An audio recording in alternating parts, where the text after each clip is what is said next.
Это механическая клавиатура от Akko 3087 World Tour Tokyo. Эта клавиатура стоит $55, и за $55 мы получаем шикарный внешний вид, необычные переключатели и красивые кейкапы из ПБТ пластика.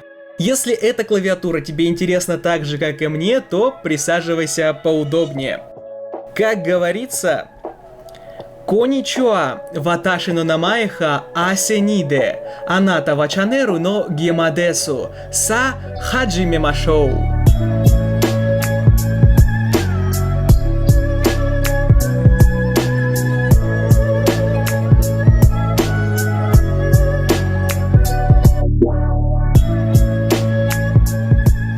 По стоимости эта клавиатура обойдется в 3600 рублей с учетом бесплатной доставки. Заказать можно как с Али, так и с Banggood, но цена эта плавающая, поэтому в описании оставлю ссылку как на Banggood, так и на Али. Заходи и смотри, какая цена актуальна на данный момент и где выгоднее купить именно сейчас. Особо разницы между сервисами нет. Также важно упомянуть, что помимо розовой расцветки есть и классическая черная и даже синяя клавиатура. Разница лишь в цвете. Мой экземпляр не имеет цифрового блока, но для любителей калькулятора и бухгалтерии оставил ссылки и на полноразмерную клавиатуру. Отличие, опять же, только в цифровом блоке. И за эти 3600 рублей я получил необычную клавиатуру, модульный розовый USB Type-C кабель, красивые кейкапы из полибутилентерефталата и даже мимимишный розовый проволочный пулер. Ну а сейчас мои первые впечатления от распаковки. Ребята, это тот редкий случай, когда распаковать клавиатуру ты хочешь на запись, а не делать какие-то перебивки вставками из комплектации. Сама клавиатура, что удивительно, пришла мне вот помимо упаковочной, конечно же, коробочки, пришла вот в таком вот пакете. Далее мы видим непосредственно саму коробку, на которой изображена клавиатура, ну и написано, что это как раз таки модель 3087 World Tour Tokyo. Давайте перейдем на заднюю часть. На задней части у нас есть небольшое краткое описание и внешний вид клавиатуры. Сбоку у нас как раз таки указана модель свитчей. В моем случае я заказал себе на Akko Orange, фирменные Akko свитчи. Открывается коробка, и внутри нее мы видим еще одну коробку. Самое, что интересное и приятное, это то, что логотип на этой черной коробке также нарисован в фиолетовом цвете. То есть такое внимание к деталям даже с точки зрения коробки, друзья, но это просто фантасмагорично. Открываем коробку далее, вторую черную, и нашему взору предстает как раз таки уже первая часть комплектации. Это вот такой вот мануал, в котором на китайском рассказывается про Akko 3108 и 3087. Достаем пластиковый прозрачный кофр и видим непосредственно саму клавиатуру. В комплекте, друзья, помимо как раз таки самой клавиатуры и непосредственно инструкции по эксплуатации, мы видим, во-первых, розовый провод, USB Type-C на USB обычный A, также 11 сменных PBT кейкапов и проволочный пулер в виде лапки с логотипом Akko. В совокупности с вот такой вот интересной, по крайней мере по дизайну, клавиатурой от Akko, у которой в стоке мы видим Enter стандартный, а пробел уже, друзья, у нас идет кастомизированный как раз таки с той самой горой Fujiyama и непосредственно Sakurai. Форм-фактор у Akko 3087 это классический TKL-борд, то есть у клавиатуры отсутствует цифровой блок, соответственно клавиатура компактная и удобная для транспортировки. По строению клавиатура закрытого типа, и пожалуй тут это единственно верное решение, ведь скелетон, по моему мнению, тут смотрелся бы неуместно. Свитчи прикрыты розовым пластиковым кейсом, благодаря чему клавиатура смотрится завершенной. Этот же кейс закрывает и пространство между раздельными блоками клавиш. Именно поэтому мы и не наблюдаем той самой металлической пластины, к которой крепятся переключатели. Материалы кейса это качественный матовый розовый пластик. Он одинаковый что сверху, что снизу. При этом всем отпечатки пальцев на этой клавиатуре не остаются. В общем, по качеству нареканий нет.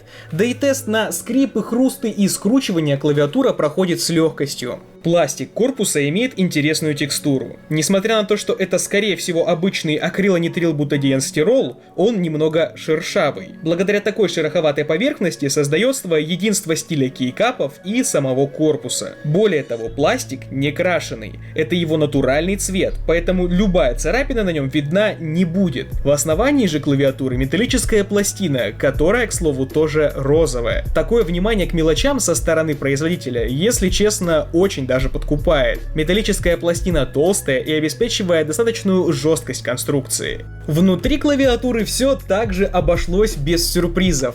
Неужели кто-то всерьез ожидает за 3500 вечно деревянных увидеть шумоизоляцию? Да, внутри корпуса шумоизоляции нет, но если говорить на чистоту, то не особо она тут и нужна. Я к тому, что явного гула и резонирующего звука борт при тайпинге не издает. Да, шумка бы сделала тайпинг чуть приятнее и тише, но и стоимость клавиатуры бы значительно выросла. Поэтому если у вас есть свободное время, прямые руки и самое главное желание, то не поленитесь и проложите шумоизоляцию в корпус клавиатуры. Лишним 5-мм бипласт внутри этой розовой красотки в любом случае не будет. Свитчи в Акко 3087 стоят необычные. Во-первых, они имеют фирменную маркировку Акко, но во-вторых, у них очень странная цветовая гамма, так как в моем экземпляре вроде стоят оранжевые переключатели, а по виду так они в принципе розовые. Поэтому прямо сейчас предлагаю остановиться на них чуть-чуть поподробнее. Сами переключатели, как и было сказано ранее, имеют маркировку Акко, но вот на том же Banggood указано, что производит их никто иной, как Huano. Да-да, вы не ослышались, это та самая компания, которая широко известна благодаря производству своих микропереключателей для мышек. Более того, на Reddit некоторые пользователи подтверждают эту информацию, но достоверных данных пока что нет. По факту существует три типа переключателей от Акко. Ход стема до упора 4 мм, а до срабатывания 2 мм. Этот показатель у всех трех типов идентичный. Первый вариант это Акко Pink, то есть розовые свитчи. Сила нажатия 45 грамм, а тип у розовых линейные, то есть аналог красных переключателей. Второй вариант это Акко Orange, то есть оранжевые свитчи. Именно эти переключатели стоят в моем экземпляре. Сила нажатия до срабатывания 45 грамм, а после 55 грамм. Это тактильные переключатели без клика, то есть аналог коричневых. По факту же эффект песка чуть меньше, чем у коричневых черри, но при этом и тактильность переключателей иная. Другими словами, ход стема более плавный, но отсечка при срабатывании менее ярко выражена. Ну и последний вариант это Акко Blue, то есть синие. Сила нажатия 50 грамм до срабатывания и 60 грамм после. Синие Акко кликающие, то есть полный аналог классических синих вишенок. Забавно, что у всех свитчей заявленный срок службы 50 миллионов кликов. Но опять же, это только технические характеристики. Реальный срок службы можно будет узнать только лишь спустя время. Что касается собственных ощущений, то горизонтальный люфт стема тут намного меньше, чем у оптических классических гатеронов. Ну а эффект песка минимален, по крайней мере по сравнению с коричневыми черри, во всяком случае в моем экземпляре. Но в любом случае желательно смазать сами свитчи изнутри, тайпинг однозначно станет приятнее. К тому же при покупке внимательно смотрите на производителя переключателей, так как некоторые клавиатуры этой же модели Акко комплектуют классическими вишнями. А вот со стабами все куда плачевнее. Несмотря на то, что люфт и холостой ход длинных клавиш минимален, отсутствие смазки делает свое дело. Пробел при активном тайпинге неимоверно гремит. Выражается это не только в громком звуке, но и в цоканье самих стабилизаторов. Другими словами, прокладывать шумку и смазывать свитчи не обязательно, но вот стабилизаторы смазать точно придется. Сами стабилизаторы черри-подобные, а шток красного цвета. Крепятся стабы исключительно в металлическую пластину. Отличительной особенностью этой клавиатуры являются ее кейкапы. Во-первых, это PBT кейкапы, но во-вторых, они невероятно красивые. Но не обольщайтесь раньше времени. Начнем с того, что кейкапы выполнены не из чистого PBT пластика, а с примесью ABS. В соотношении 85% это PBT, а 15% это ABS. И если вы вдруг подумали, что такие кейкапы значительно хуже тех, которые продаются отдельно на том же самом AliExpress, то вы сильно ошибаетесь. По факту же почти что любые бюджетные кейкапы до 2000 рублей будут иметь подобный состав. Только в случае с Акко производитель сразу говорит правду, а продавцы с Алика просто умалчивают это. Сами кейкапы немного шероховатые, из-за чего более тактильно приятные, чем колпачки из ABS. Толщина стенки тут дефолтная 1 мм, а профиль кейкапов привычный всем AEM.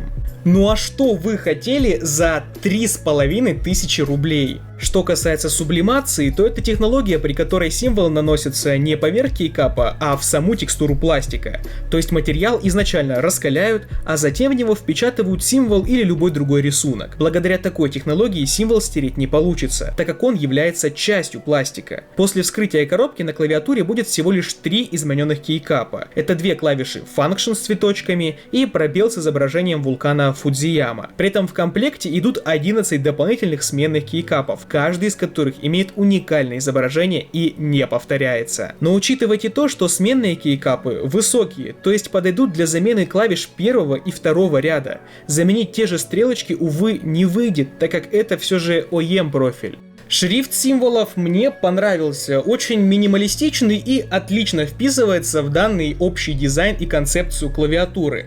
По раскладке клавиатура стандартная ANSI, то есть шрифты у нас длинные, Enter у нас одноуровневый, а F1 находится ровно над цифрой 2. Подсветка в клавиатуре полностью отсутствует, но забавно, что на печатной плате специально оставили место для пайки двухпинового светодиода. Поэтому если вы все же захотите добавить красок, то запасайтесь терпением и паяльником. Впаять, к слову, можно только белые светодиоды. Все из-за типа контроллера, который установлен на плате. Несмотря на формат клавиатуры без цифрового блока, Ака смогли разместить 3 бело-лунных индикатора. В клавиатуре TKL формата приятно видеть такое решение. Наверное, никто не будет спорить, что клавиатура дико красивая. Сочетание розового цвета и японской тематики — это попадание прямо в сердечко. Действительно, клавиатура выглядит шикарно и приковывает внимание любого геймера. Да и визуально она выглядит намного дороже, чем есть на самом деле. Лично меня удивило и то, что за 3500 рублей мы получили модульный Type-C кабель розового цвета. Во-первых, это Type-C, а во-вторых, кабель отлично вписывается в общий дизайн борда и дополняет общий стиль. Удобно также и то, что кабель можно вывести аж в 3 разных местах: слева, справа и по центру.